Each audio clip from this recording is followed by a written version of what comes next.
Welcome to Squadron ScaleWorkshop. My name is Brett Green.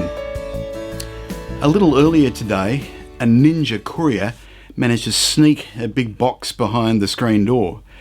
And much to my delight, I saw that it was from Latvia, and that could only mean one thing, and that is Copper State models. They're brand new Nieuport XXIII, and more than that, also the Nieuport XXI in Russian service. Now this will be one of my unboxing videos, so I can share the joy of looking at the sprues for the first time, but I have a confession to make. This will actually be the second time I've looked at the sprues, because I already recorded the full unboxing video, but unfortunately I forgot to turn on the microphone.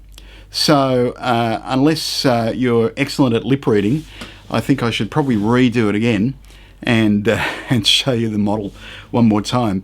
It also means it'll be faster because I don't have to cut the bags open. So let's take a second look at the unboxing of Copper State models. Let's start out with the 23. I beg your pardon. There's the 23. That's the 23. You'd think doing it the second time would be better, wouldn't you?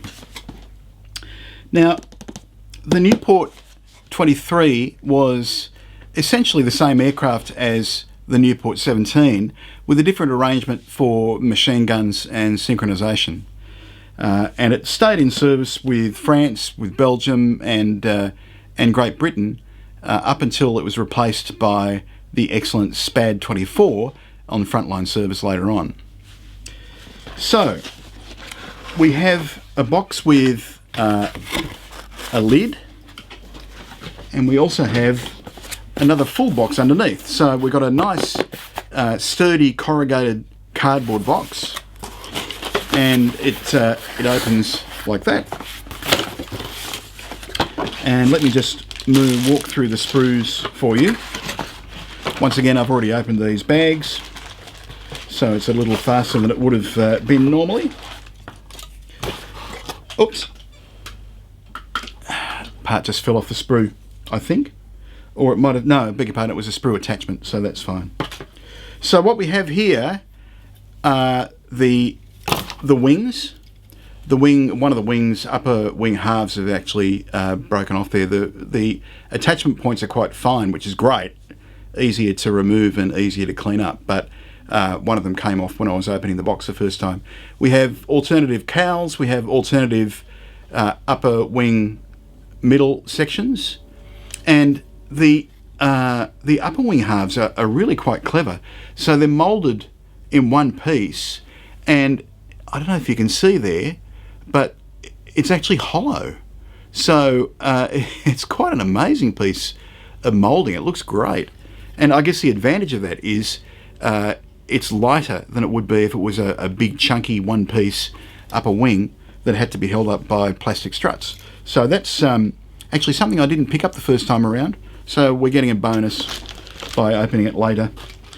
Here is the, I'll just take that piece of sprue off. Here is the other upper wing half. You'll notice that the stretched fabric texture is very, very subtle. And once again, we've got that hollow, if it'll focus on it. Got that hollow upper wing section, not to worry. Here we have the fuselage. So when I was looking at the kit in the first place, I was looking for a full-length fuselage half, but it's actually broken down into rear fuselage sides, an upper rear deck, and various other fuselage parts. I quite like this, the control rods and structural detail for the bottom of the interior of the cockpit.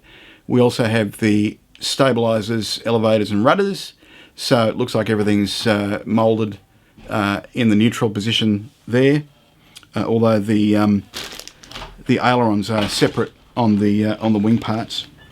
The third main sprue includes things like the wheels. It has alternative panels for the forward fuselage, presumably for different models, the 17 and the 23. And I don't know if you can see that, but the seat backrest is really nice with perforations there. And we have a number of detail parts on this sprue as well. Moulding quality is really good. The attachment points are very fine. It's a good quality product, that's for sure. What we have now is the Lerone 9J engine sprue, I beg your pardon. So we have a full front and rear row of cylinders. The cylinder caps are separate parts that'll go on top, and we have a clever little moulding there with push rods and the inlet manifolds as well. So that's going to be a simple build, but it looks really nicely detailed, which is good. And the final plastic part is specific to the Nieuport 23, and that is an upper gun deck, an upper wing mid fuselage part, and a few specific details, including the fuel tank by the look of it, for the 23. The kit comes with a photo etched fret, which includes the harness straps. There we go, that's snapped into focus. And also, I won't bother showing you because it won't focus on it anyway, is a clear acetate sheet that's been die cut, mostly die cut, for the couple of small clear parts that there are in the model. We also have the decal sheet, printed by Cartograph in Italy, and beautifully done, just lovely, glossy. You know it's going to be easy to work on. There's also an errata, small errata decal sheet, where it looks like the comet trail on the main decal sheet must have been a bit big, so they've given us an errata sheet with a smaller trailing comet from the Red Star. One of the things that always impresses me with Copper State Models kits are the instructions, and this one is no exception. We have a lovely antique cover on here, and also some sort of sepia coloured pages with really nice colour keyed full colour instructions. The diagrams have different colours to indicate where parts go, and draw your attention to particular aspects of the kit, and even things down to the level of detail of rigging the cockpit. It's really quite impressive. Now the instruction book is quite a few pages, 22 pages plus covers, and it also includes the markings for the various options. There are a couple of Belgian marking options. There's one Soviet Russian and two Imperial Russian schemes as well. So all of these are in silver dope, but some of them are certainly interesting and colourful decals that go over that simple scheme. So that's the Nieuport 23. Let's take a really quick look at the differences between that kit and the Nieuport 21 in Russian service. Now, the Nieuport 21 was also very similar to the Nieuport 17, but it was actually fitted with a less powerful engine, which is a strange concept, but the reason for this was that it was designed to be an escort fighter, not an actual interceptor fighter-on-fighter type of an aircraft. So this kit also has the stout cardboard box inside the lighter cover. The instructions, instead of being in French, actually have Russian on the front. Fortunately, they're in English on the inside. The markings for this one are all Soviet. We have three of the markings on a finish of bare metal, and we have one camouflaged one as well, which is quite interesting. So some interesting marking options on that one. There are 3 sprues that are different on this kit compared to the Nieuport 23. First of all, we have the Lerone 9C 80 horsepower engine, and that comprises the full ring of cylinders split into front and rear halves.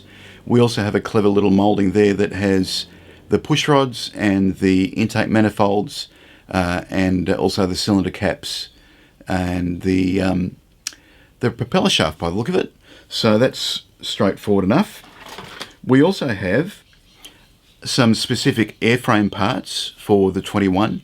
So there's the upper gun deck, there's the rear upper fuselage deck, a new engine cowling, fuel tank, and a few other details there as well for the Nieuport 21. And finally, we have a set of alternative struts that have mounting points for 8 rockets. So that's an interesting option. That will certainly add a bit of spice to your Nieuport. So that's really the only differences between the 2 kits. It's just a question of which you would prefer on the marking side, I guess. They're both very high quality. The moulding is excellent. The surface textures are subtle. It's a great shame to see wing-nut wings going, but it's nice to know that we have a number of companies, including Copper State Models, who've stepped up to the plate and are producing high-quality World War I models as well. In the case of Copper State, it's not just aircraft either. They're doing 35th scale World War I armoured cars too. There's a new one due in the coming weeks, so hopefully we'll have another unboxing video for you quite soon. Well, that's all from me from Squadron ScaleWorkshop. This video has kind of fought me a little bit this time for some reason. The battery went flat at one point. The card ran out of capacity. I had to start again. I forgot to turn on the microphone in the first place, so that was another redo. And when I redid the last part of this video for the when the card was full, for some reason it didn't focus, so I had to reshoot that as well. But we got there eventually. I hope it's worth it for you. And Brett Green from Squadron ScaleWorkshop, bye for now.